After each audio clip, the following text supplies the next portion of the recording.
Hello, everyone. Welcome to Subconscious Sundays. I am your co-host, Reverend April Kling, and with me, as always, is my lovely co-host, the fabulous Timothy Freeman. Hello, Tim. Hello, everybody. Welcome. Welcome. Today's topic is attachment, attunement, and avoidance. Hot topics in the world of social media right now, trending topics, but I'm going to put my own little twist on it, as I always do. And before I get started with all of that, let's do a little intention setting. So, shall we? Yes. Subconscious Sundays, if you're just now joining us, this is what we intend to be a fun and entertaining, or at least laid back way to discuss potentially serious and heavy topics. We remain open and inviting and welcoming to those of you who have questions or ideas to respectfully bring those into the conversation. Yes, and this has become our weekly ritual that we love being here with you guys. Hopefully, you love it too. Thank you for those who have been with us week after week, where we kind of gather our shared community here in a virtual sacred space while sharing our knowledge and experience and hearing your responses. Yes, and our core values are to remain respectful of our own and everyone else's individual journey, to stay rooted in compassion for ourselves and others, promote growth and expansion, and create a supportive community, which we wouldn't have if it weren't for you. Thank you for joining us. And today's topic is all about community in a way. Well, not all about community, just a little bit about community. Attachment, attunement, and avoidance is about the self and it's about others. And I'll go into that in just a second, but let's start with the lunchtime poll. Do you tend to avoid or to attune to your own emotions? And what about other people's emotions and why? Now, the responses to this ran all over the place. We didn't get a ton of responses. It wasn't one of the hottest topics we've ever done. However, it definitely had a wide range of response, and I'm happy to share them all. So today, who you know, I definitely used to avoid all emotions, especially in my past relationship, mostly to avoid conflict. That's a juicy response. There's so many different parts of that I could pick up and take and make a whole sermon on. But really, the thing I love the most about today's response is that it has all the different things I'm going to talk about in it. And it talks about avoiding my own emotions to get through a relationship or to cope within a relationship of any type, really, mostly to avoid conflict. I'll be talking about that as well. So Daddy's on my wavelength. So Deanna, an old friend of ours, I'm an empath. So being aware of everyone's emotions, including my own, is unavoidable. It can be exhausting. It is a blessing and a curse, but in the end, I feel like it's a superpower. The world could definitely use more empathy. Where I used to hate it, now I'm thankful for the way God made me. And I'll be talking a little bit about all the different ways that we can handle our own emotional state when it comes to being receptive to other people. And I also want to refer back to one of our very first episodes with this one, creating energetic boundaries, is a fantastic episode for empaths who struggle with what Deanna describes here. So please go back to season 1 if this is something that you relate to. Watch that episode and then come back to us and watch this episode. Unless you're watching live, in which case just stay here, stay with us.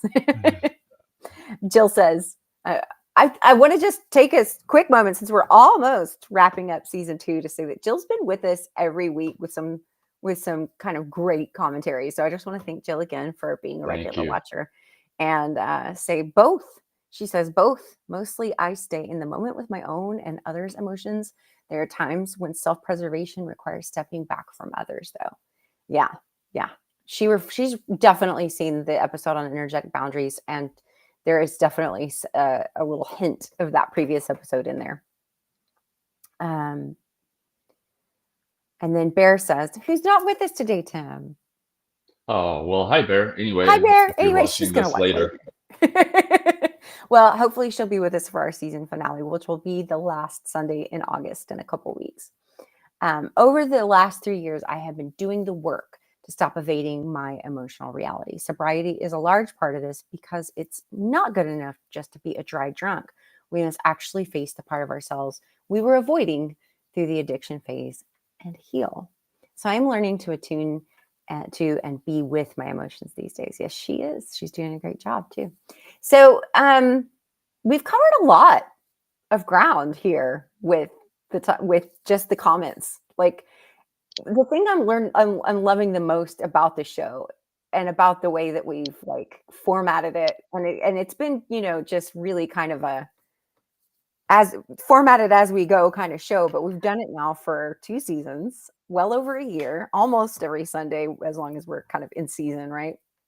And the thing I love the most is that the comments section has turned into like greater information than I could have possibly researched on my own, which was not my intention by setting it up. It was really kind of just getting an idea of what people wanted me to talk about. But now it's like a really excellent source of good information on this topic. So the topic of attachment, attunement, and avoidance is really something that like I mentioned at the very beginning of the show, it's really trendy. And the reason it's trendy is because it's kind of taken the shape, this trend has taken the same shape as like the narcissistic kind of discourse online. Like, oh, so-and-so's a narcissist, like dealing with narcissistic abuse, dealing with narcissist trauma, you know, like, is this person a narcissist? It's kind of migrated over, thankfully, to this idea of like attachment theory and attachment style, which has been around a while, but is just now starting to become part of the common vernacular. And I have been aware of it for, you know, I would say about 5 years now. There are people who are emphatic about it, like think it's pretty much like more important to know someone's attachment style than their zodiac sign, which Could be. you know, Probably is. the idea that like your attachment style kind of goes back and forth between different among the different types, depending on what relationship the framework is in. Like my attachment style, say with this with my, you know, with one relationship is going to be very different from a previous relationship or my next relationship, right? So different people kind of bring out different attachment styles. And just to give you a brief primer, if you're watching, I'm by no means an expert on this, and it's not really what I'm going to be talking about today, but to talk about what attachment style really is, and it also kind of refers to the third part of my sermon, which is avoidance. There's like secure attachment, which is like kind of the ideal. This idea that your relationship with somebody else, and I do want to make it explicit that in this context, it's referring to romantic relationships. And it can also be referring to like intimate relationships or like coworker relationships and stuff like that too.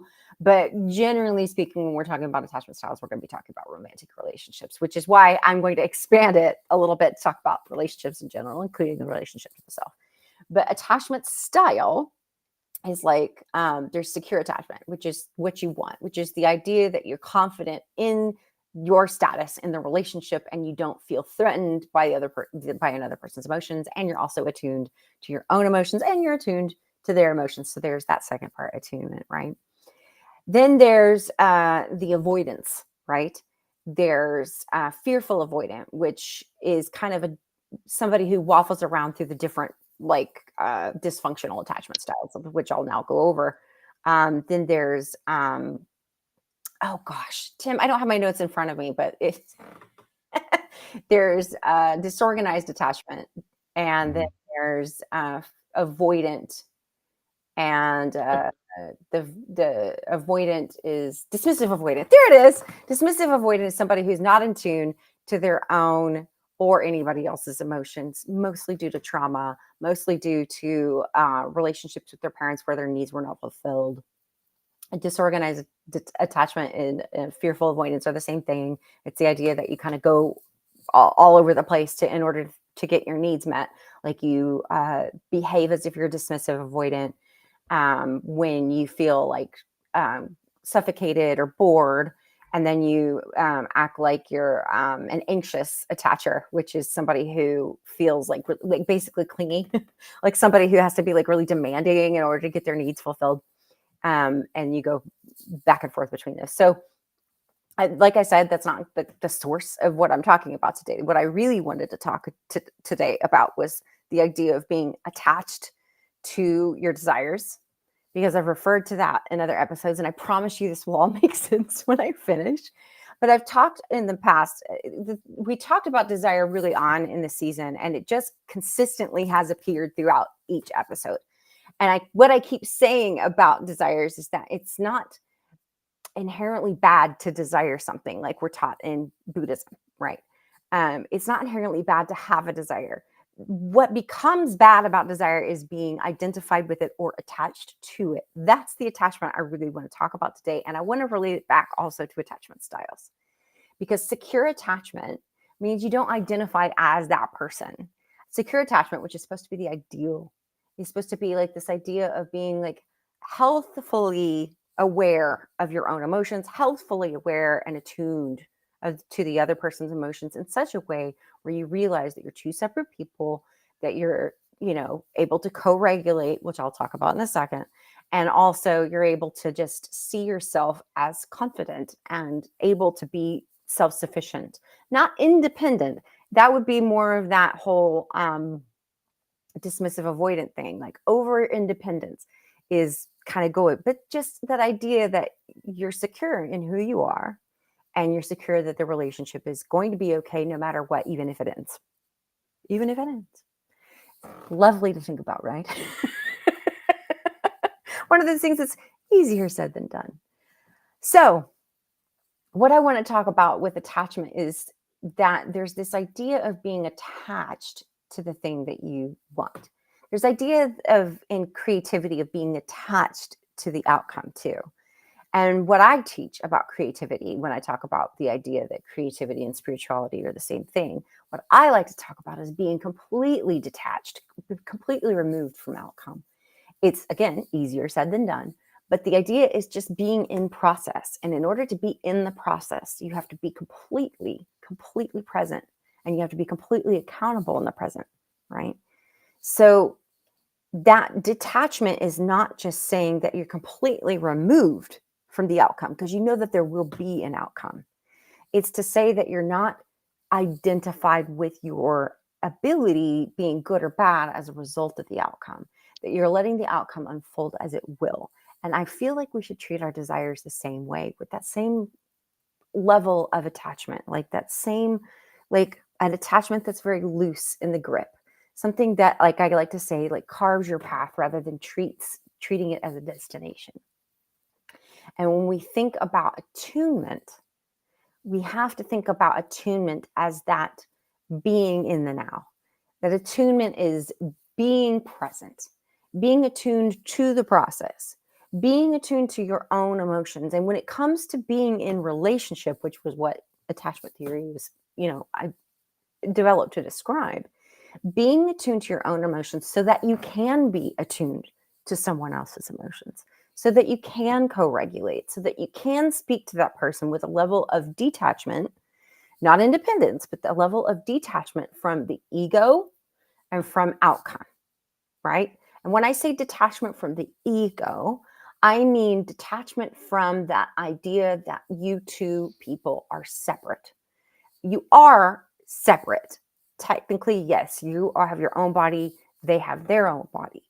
But when I say that separate, I mean on a spiritual sense.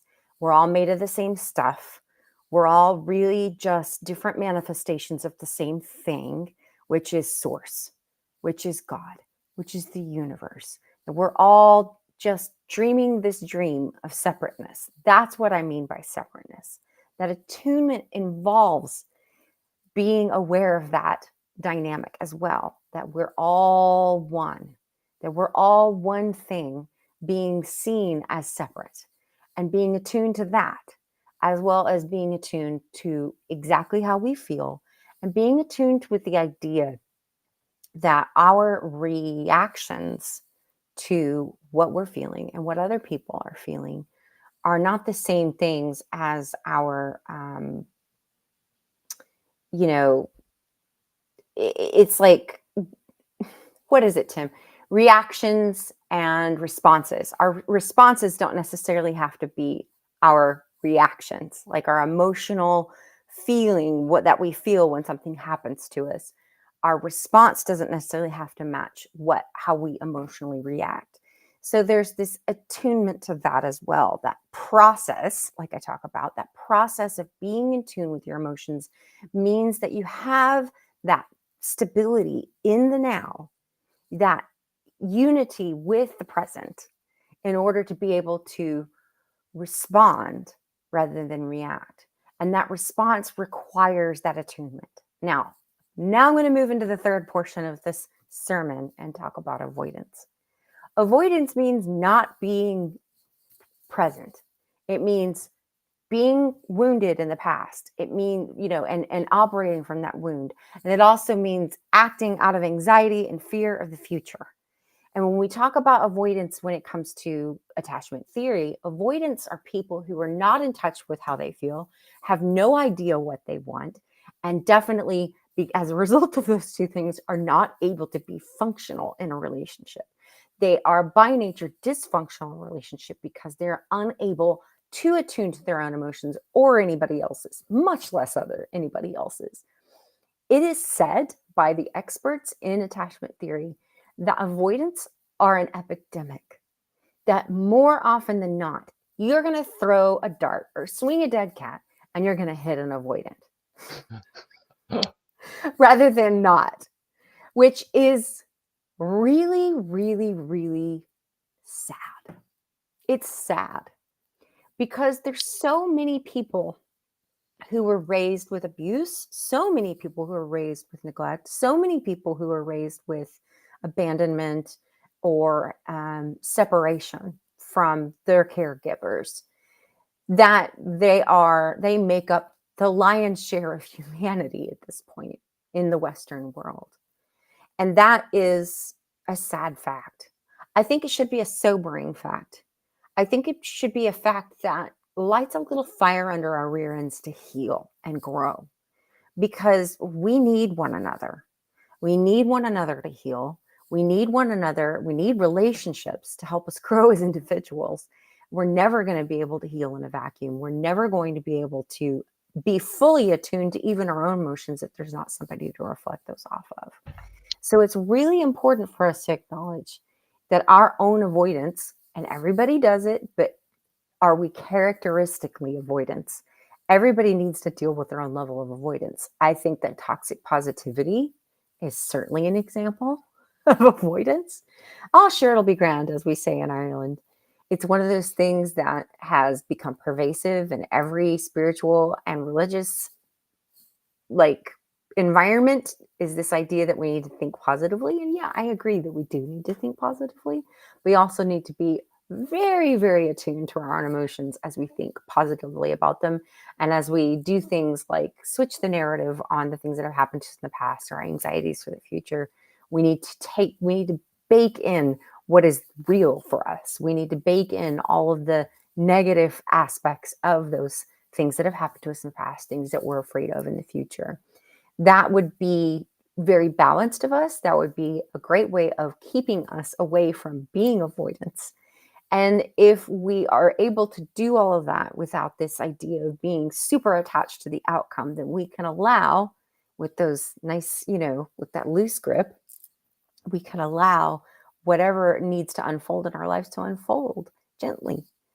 That's really kind of the gist of what I have to say today. I've gone like 20 minutes into this. It's time for Yeah, me to this wrap is it up great, anyway. April. I mean, clearly we talked about this before we came on here, but I always learn so much from you with the way that you, put these things together and express it.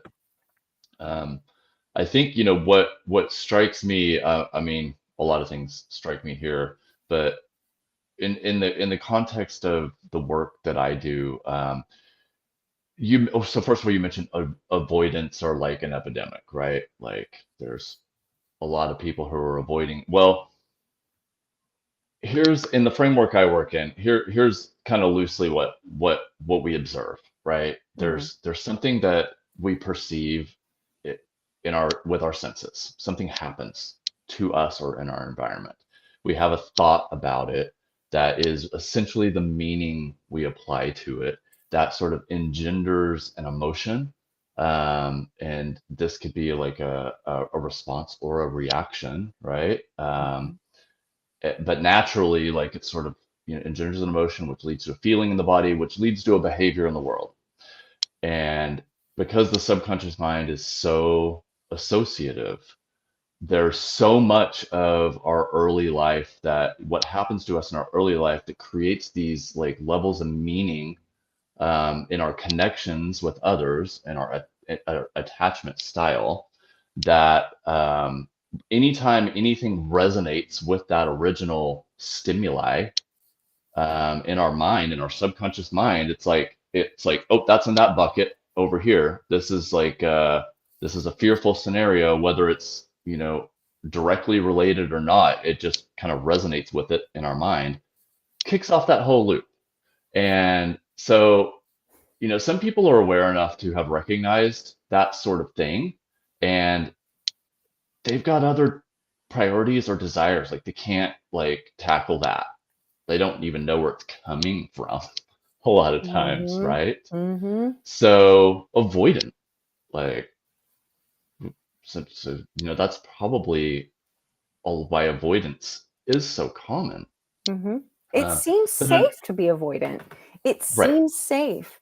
And if people are in avoidance of what it is they truly feel, or if they're in avoidance of intimacy, which is what avoidant refers to in attachment theory, it seems safe. But I don't think people realize A, that they are avoidant, or B, Mhm. that they're kicking the can. And when I say Right. kicking the can, it means delaying the inevitable. Inevitably, you have to face whatever it is that you're avoiding. And you have to acknowledge that you are avoiding what it is you're not facing. Yeah. And I think there's a natural attunement to our own emotions, but it might just be a split second because it's unpleasant and we don't have the time or energy to deal with that right now. Right. Right? Right. And I don't remember which one of them it was, but they mentioned conflict. Who was that? Oh yeah, Teddy. Conflict. Yeah. Avoidance of conflict is truly avoidance of intimacy. You're not being, and we're learning this in peace as well, like peace studies as well. If you're not dealing with the conflict, you're permitting violence to continue.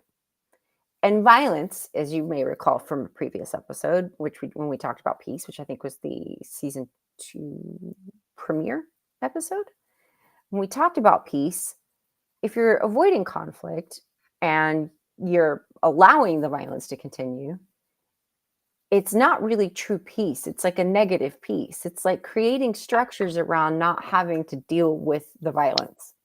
And violence, in the academic sense, is defined by anything that limits your potential. Anything. So you're doing yourself a disservice. You're actually committing violence to yourself if you're avoiding conflict. And you're That's committing really, violence to other people too by avoiding conflict. It seems paradoxical. It seems unsafe because it seems like, oh, conflict and violence are the same thing. They're not. Conflict is the right field for either sowing violence or sowing healing. And conflict is merely the grounds for either one. You can pick how you want this to go and how you want to treat it by staying attuned to what's really happening, being in tune with yourself and being attuned to the other party. That's what intimacy is all about. And to avoid intimacy is to do yourself a disservice, and to avoid intimacy is violent. It's violent. to more for you, more to yourself, right? Like, I mean, you Right. could see it as being, some people are avoidant to the point of punishingly avoidant, right? So that's violence towards another, but often it's just, the harm is being inflicted on ourselves, right? There is a Right. quote, and I've brought this into these conversations in the past, I think, because it just always I always resonate with it. Whether I always live it or not is another question. But I'm going to paraphrase it. I might botch the exact wording, but it's something like that. Something to the effect of that there is a space that we have, when something happens. I'm really paraphrasing it here because I'm definitely losing the exact words, but the idea is that when something happens, that there is a space there between what happens and our response. And in that space is our power to choose our response. But to add to that, like highly botched quote, or that concept anyway, um, when we are allowing ourselves to attune to our own emotions in a healthier way, when we're able to like create what we're always talking about on this show, a deeper connection between our conscious and our subconscious minds, we create a, a an environment for ourselves that's like rich in insights here about the way we behave and the choices that we make in relating to others and the way we react to others in the world and the things that come up that might resonate with something in the past that kick off a loop of behavior and emotions, all of that, right? Mm-hmm. So the key, and you brought this in, I just want to really emphasize this because I think it's one of the important points you made. The key to success with relating to others is success in relating to ourselves, attuning, allowing ourselves to attune to our own emotions. That sort of automatically allows us to behave more thoughtfully, respond more thoughtfully in that space where we have our power. Um, and the same for ourselves internally. We might have a knee-jerk reaction with ourselves, right? Mm-hmm. But there is a space to have a more thoughtful response. And it's too much for a thinking mind, like, to analyze all on that level. So you've got to get quiet. Like, you're never going to be able to like churn out those calculations with just your thinking mind in that sliver moment of power, right? That's right. But the more we can attune to our own emotions and create this deeper connection, it let the supercomputer, the subconscious mind, kind of run that show, and it Right. will. All the things that make attunement impossible, all the things that make a healthy attachment impossible are generally going to be something that's found in the subconscious. Right. And subconscious work requires a professional. it can Sure. it can be done on the own. I mean, dream work is something that you could do largely by yourself, but at some And point self you need, hypnosis, right, similarly, in my field, right. right? But even when it comes to dream work, at some point there's going to be a time with dream work where you need to bounce it off somebody who knows what they're talking about, who knows what you're talking Sure. about. And I really feel that this is the most subconscious topic of all the Subconscious Sundays episodes we've done in that regard, because all that makes people this epidemic of avoidance is, to me, an inability and an unwillingness to become intimate, as I like to say, with the subconscious. And as Carl Jung says, and I am surprised we don't say this every single episode. Maybe next season we should just start saying this every single episode on purpose. But as Carl Jung says, if you leave the unconscious unconscious, you will keep making the same mistakes and call it fate. And that's paraphrasing. That's not the exact words, but you will continue tripping over yourself. You will continue being your own blockade to the things in life that make your life worth living, such as love, connection, intimacy. And you will keep saying that you're just hard done by in life and get into that victim cycle. And it's easy. It's so easy to stay there. It's so much harder to dig out and dig in and get in That there. is true.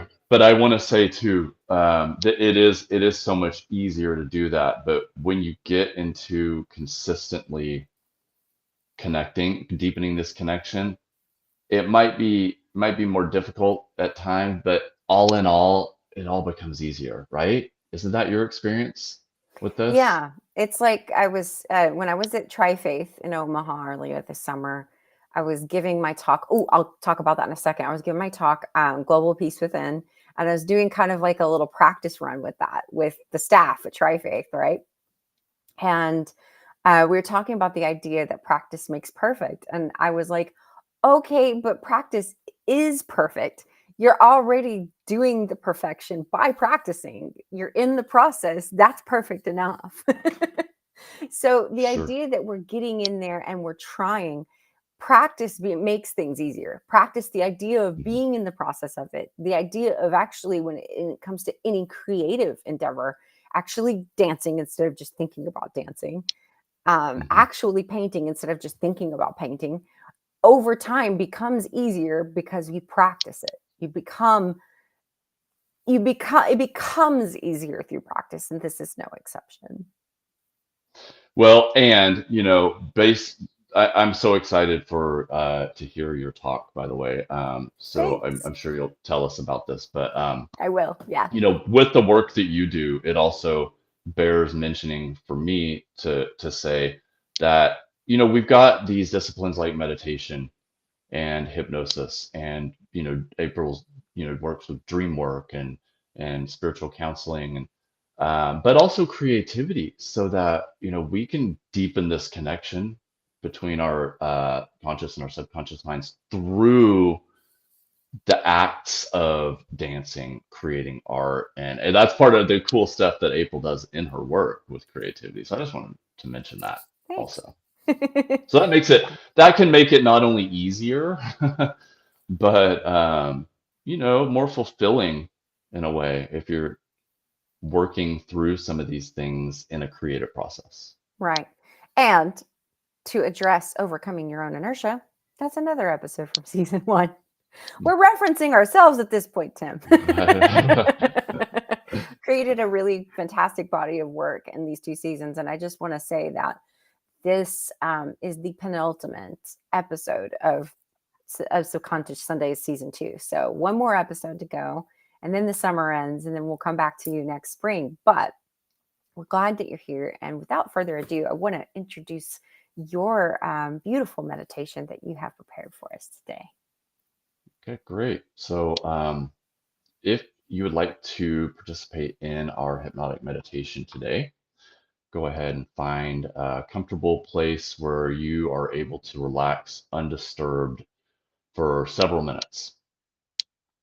Now, this is we call it a hypnotic meditation. We do a little bit of uh, work to get you into a deeper meditative state, a hypnotic state of being, which is very safe and natural. We do it all the time, uh, probably multiple times during the day. Certainly, when we're coming in and out of sleep, we're naturally in a hypnotic state. So we're just capitalizing on a sort of natural way of being, a natural state of being when we're connecting like this. So go ahead and find that place where you can just fully relax. And as you settle into a safe and comfortable position where you can relax very deeply for the next few minutes undisturbed, I just want to share a few words about how the kind of the major subconscious driving forces behind our choices and how we relate to others. Not just our desire for love and to be loved, but our need to feel loved and our need to connect with another human being, our need to feel safe in their presence. So, however attuned and empathetic our caregivers may or may not have been when we were being raised, when we were learning to navigate our needs and our emotions and how we relate and communicate, at any point in our lives, from infancy to late adulthood, we do at some point become acutely aware of that felt sense of unworthiness, a feeling that we're unworthy of another's concern, or that we're unworthy of another's affection, or that we're unworthy of another's loving attention and empathy, when our need to securely connect to another with love and empathy is not met. That can become problematic for us, as we've kind of discussed. But when we get into a habit of regularly, consistently quieting our thinking mind, where we are intentionally deepening the conscious connection between uh, the thinking mind, our everyday consciousness, and the deeper parts of ourselves, we can sometimes really get honest enough to reveal the truth behind our choices and relating behaviors, and to see through some of the stories our thinking mind tells us about ourselves and others. So as you're settling into this comfortable position, allowing yourself to relax, go ahead and just take a deep breath in. And as you exhale, release any tension in your body. And with each breath, you'll sink deeper and deeper into a state of calm and tranquility, already feeling really pleasant in your body. Now, if you've closed your eyes, open your eyes momentarily and find a spot on the wall or the ceiling that's above your natural eye gaze. And as you take the next deep breath in, really focus in on that one little spot. Notice every little nuance, the texture, the color, the shape. And as you exhale, look through that spot as if you could see straight through the wall. You might notice the corners of the room. And when you're ready, go ahead and close your eyes. Good. Now relax your jaw. And as you do, you start to feel all of the tiny muscles in your face just letting go. And your jaw relaxes further and further, letting you relax your neck, drop your shoulders. Really good.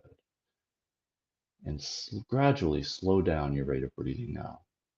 Get into just a comfortable, slower rate of breathing with a really long exhalation. Good. As you settle in more comfortably, you start to feel even better in your body, which then allows you to relax even further. Good. Now relax the back of your tongue. See how relaxed you can get this part of your body. In essence, you're decoupling your tongue from the part of your mind preparing to speak, preparing to react, or even preparing to respond. There's nothing for you to do right now. You're in exactly the right place at exactly the right time. And it just feels really good to just allow yourself to let go of any tension in your body. And we often think that our thoughts come from our brain and our head, but I'd like you now to drop your consciousness into your heart, whatever that means for you. You might have some fun imagery, an elevator heading down to your heart, or you might just feel that you're living right now, breathing, existing more from your heart. Good. Take your attention to the feeling of the surface beneath you, this sense of gravity gently holding you close to the earth. And as you focus on this sensation, you feel even more and more settled, comfortably relaxed into the earth, supported by life itself. And as you take in a deep breath, you focus on that feeling of gravity supporting you, and it helps you send your awareness down into the earth, deeper and deeper through each layer, grounded and supported, way down to the very center of the earth. Connection. As that awareness fades, you go even more deeply and even more comfortably relaxed, grateful for the support that you feel. And you're now in harmony with the pulse of the planet And send this feeling of relaxation all the way from the top of your head to the very tips of your toes. 1, 2, 3. Take in another deep breath and allow your awareness now to reach upwards, up, up, up into the universe, up as far into the heavenly realm of inspiration and insight and clarity as you would like to go. Call in now your higher power, whatever that is to you. Any and all of the loving guidance of your spiritual allies, if you hold those beliefs, and just know that an all encompassing love fills you and your environment. You're deeply, deeply loved. And as you bring your awareness back down, down, down into your body, let that grounded, nurturing energy of the earth and the wisdom and clarity of the divine just exist and commingle in this balance point that is your heart, so that you can now feel at once grounded, settled, and calm, both open to inspiration and feeling supported by life itself. Good. Now imagine a warm golden light surrounding your body, filling you with an even deeper sense of peace and tranquility. Almost weightless now, very spacious. And as you focus on this sense of spaciousness all around you, it's almost as if you can't tell where your body ends and the rest of your world begins. It feels really good, just really pleasant.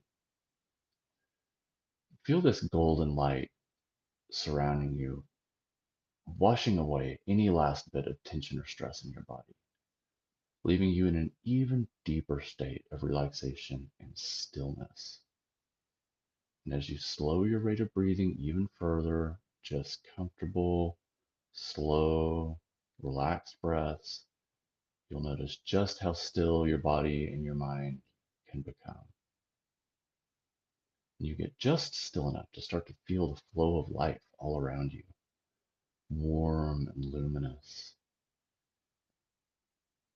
Now drop back into this flow and just let go into it. Feel it. Take your awareness now to a time in your life when you felt really heard, supported, loved by another person. Imagine yourself at this very moment you're experiencing those feelings. Be there now. Allow yourself to be there. Where are you? What is the felt sense like for you right now in your body? What does it feel like to be heard and supported by another person in your body? Really tap into that feeling.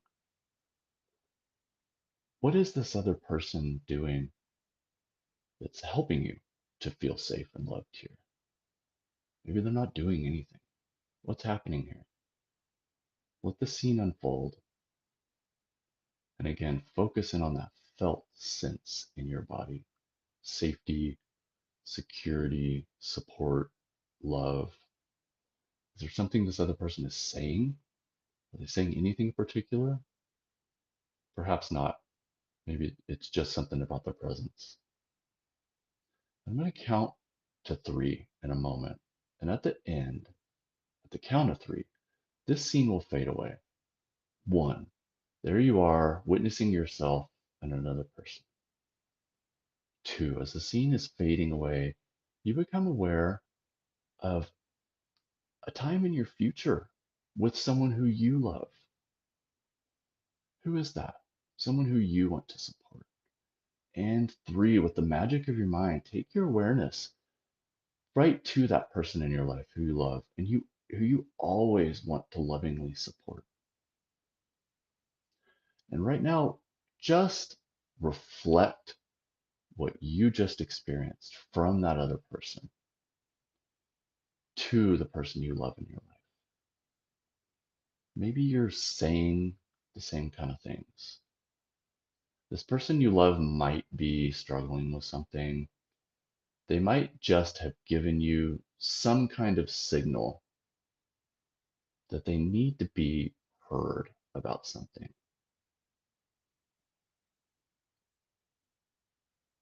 they might be acting out to get this type of attention.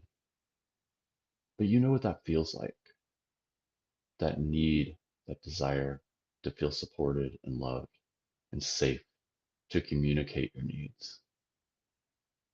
They might be trying to communicate a need to you right now. And what are you reflecting back to them to help them feel safe, supported, heard, seen? Take your attention back to that felt sense in your body when you were on the receiving end of this. Where do you feel this felt sense of support? Where is it concentrated? Now, I'd like you now to take with your dominant hand, your thumb and your forefinger, as you're focusing on this felt sense inside of you of exactly what it feels like to be seen, heard, and loved. Where is it concentrated in your body? Pressing your thumb and forefinger together now on your dominant hand, gently rub those two fingers together as you tap in once again to that felt sense in your body. Thinking once again to that previous scene where you're being loved and supported, feeling that felt sense in your body. And jumping now to the scene where you're with someone who you love, still tapped into that felt sense in your body, what it feels like to be loved and heard and supported. Rubbing that thumb and forefinger together, that feeling intensifies and it grows. It grows outside of the bounds of your body, becomes so powerful. You can really feel it, what it feels like. Not what you think, what it feels like. Not the story of what's happening here, but what it actually feels like to you. Rubbing that thumb and forefinger together. Good. Now stop rubbing your thumb and forefinger together and just relax, tuned into that sense in your body. And know that from here forward, this week or in the weeks and months ahead, you will now be able to tap directly into this felt sense in your body of exactly what it feels like to be loved and supported. Anytime you'd like to conjure this feeling, anytime you'd like to reflect this and help another in your life get to this point where they're able to feel this, just rub your thumb and forefinger together. It'll bring it right back up for you if you choose. This is all voluntary. You can use this tool or not. But one thing's for sure, this felt sense in your body you've been able to tap into, it sticks with you. You know what it feels like. It feels really good. And you'll be even more easily able to help others feel this in your presence too, when they need loving attention or support. I'm going to count from 1 to 3.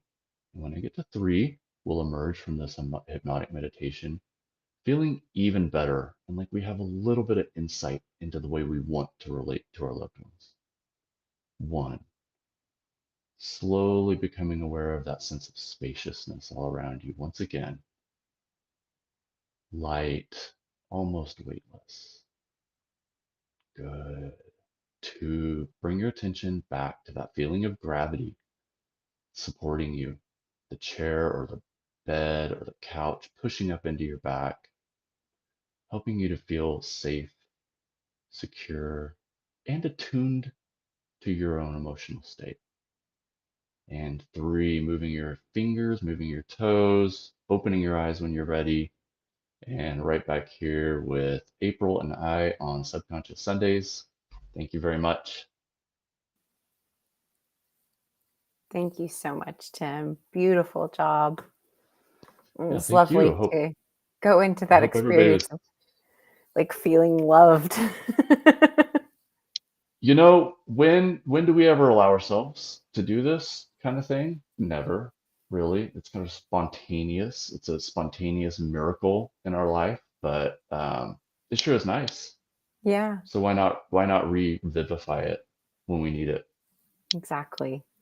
Yeah, creating that space to feel that beautiful sense of love for others and love from others to us. Creating that space for that is done in safety and comfort is just so precious. So thank you for making that possible and facilitating that today.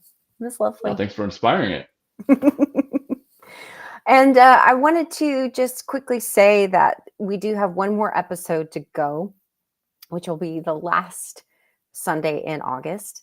And what's happening after that, Tim, is the first Sunday in September, which is actually the 1st of September. I'm going to be giving the same talk that I gave at the Race, Religion, and Social Justice Conference in Omaha earlier this summer. It's called Global Peace Within.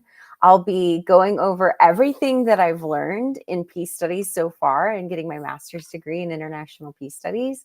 And it was a talk that I just really kind of put together all of my book learning into a PowerPoint presentation. But thanks to the great staff at Trifaith Initiative in Omaha, I was able to really hone it into something special and make it really turn peacemaking and peace building into a creative endeavor for people, and realize that anybody can do it. We're all capable of being effective peace builders. So if you want to learn more about that, reach out to me. Find me on my socials. I'm pretty much everything as Rev April Kling, RevAprilKling on all social media channels now. So find me on Instagram, on Threads, or on Facebook. I'm on all three, or you can find me on there as Creativity is Spirituality as well. I'll get you all the Okay, so details. Yeah. this is September 1st, right? Yes. It's Sunday. Okay. It's at the same time as Subconscious Sundays. It's like 6 p.m. London, Dublin, which ends up being Central Standard Time in the States, and at noon. And then it would be 1 p.m. for Eastern, 11 a.m. for Mountain, and 10 a.m. Pacific. Or And where 7 are a.m. in you? Hawaii. Yes. Anyway, I was going to say, what is it in Hawaii?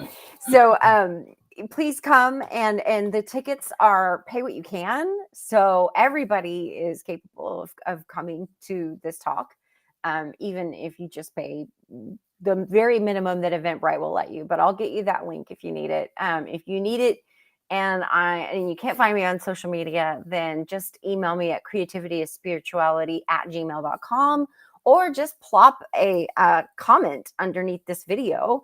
I will see it and I will reply to your comment with the link so that you can purchase a ticket on Eventbrite for whatever price you want to pay. I have to come up And with. I will see you guys there. Yeah, Tim will be Definitely there. And I have to raise, this is a fundraiser, to be frank. I have to come up with the money for this year's tuition so that I can continue my education. I need to make about $6,000. So not asking you to pay $6,000 for your ticket, but you can if you want to, if you can. Pay that amount for the ticket. That'd be lovely. I would really appreciate it, but pay as much as you can, or as little as you can as well. That's fine, whatever amount you can. And then, as always, thank you, James, for being here. His last comment here to us. That was just a beautiful feeling love within. So fabulous. We want to make it clear to you all that we are accessible to you, that the work that we do directly affects your ability to do the things we talk about, to heal and grow here on these episodes. Every time we talk about how it's easier said than done and how much easier it is when you work with a professional, we're both here for that. So if you want to work on a subconscious level with Tim in hypnosis, his information to set up a free, no obligation appointment is always in every description of every video we make. Same for me. If this is something that you want to talk to me about on a spiritual level and you want to get in more into that talk therapy thing where you want to feel seen, heard, and understood, my link is always below as well. And we have done some really great experimentation this season with a client or two on working together, having this moment to work with Tim with hypnosis and be in receipt of that work, in taking in the hypnotic trance that Tim can help you get into and teach you how to do on your own. And then also take all those insights over to April. and take all those insights over to me. That's how it works.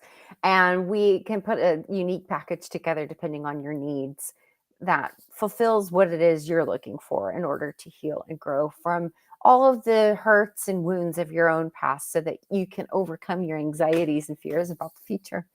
And we haven't actually decided on a topic yet for the final episode of the season. It's in 2 weeks.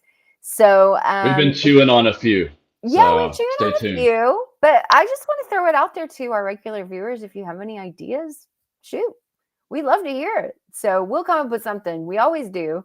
But if you have a great idea for the last episode, the season finale of season 2 of this fantastic show that we really both enjoy doing, and that has helped us grow and heal through everything that we go through in our own lives. If you have an idea for it, we're all ears. We want to go out with a bang, so we want to make sure it's perfect. In the meantime, though, if we don't hear from you, we will see you then. And thank you, as always, for joining us. And we'll see you next time in 2 weeks.